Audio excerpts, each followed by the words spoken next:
তাহলে আজকে মাছ মারা শেষ করে কালকে আবার আমরা কোন কোন জায়গায় মাছ মারতে যাবো গাইস? কালকে আমরা যাব ওই সোনাবাজুর বলে সোনাবাজুর নদীতে যাব কালকে মাছ ধরতে আপনাদের জন্য। দেখুন মাছ দেখুন দর্শক, ও রে একটু একটু পানি তো রাখেন তাহলে পোনাগুনি তাহলে বেঁচে থাকবে না। পোনাগুলা মাছতে হবে। হায় হায় দর্শক, না এলে ইয়াল্লা সব লাভ দে রে। আরে ও দেখি পাতিল দেন ব্যাগের মধ্যে ঢালি। ও নো রাখতেই পারছেন না তো। ও নো দর্শক একবারে মাছ দেখে আর আছে ওইদিকে ইনশাল্লাহ। আলহামদুলিল্লাহ আলহামদুলিল্লাহ মাছ দেখেন আজকে মাছ, আলহামদুলিল্লাহ আজকে মাছ পাতিল বুক হয়ে গেছে মাছের সময়। লাস্টে কতগুলা মাছ ভাই আপনাদেরকে দেখাবো ইনশাআল্লাহ। হ্যাঁ লাস্টে দুয়া।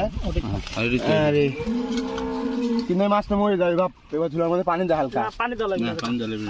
এইদিকে এইদিক বিপ্লব এইদিক, মুখটা বিরিয়ানি শুন কারণ ওই আছে বিপ্লব এইদিক এইদিকে। এই যে মাছ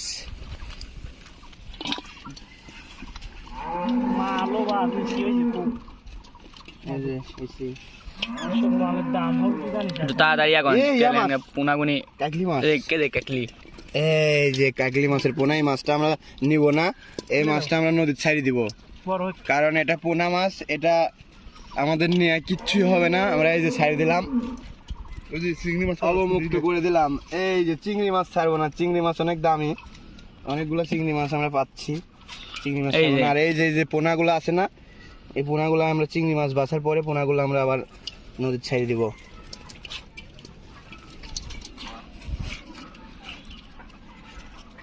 অবমুক্ত করা হচ্ছে, যেগুলো ছোট বাচ্চা সেগুলোকে অবমুক্ত করা হচ্ছে। এই যে চিংড়ি মাছ, হ্যাঁ চিংড়ি মাছ অনেক সুস্বাদু। আরে ছোটো ছোটো চিংড়ি এগুলো দিয়ে আলাদা একবার ছোটো চিংড়ি। হ্যাঁ চিংড়ি ছোটো হলেও তুলে নিলাম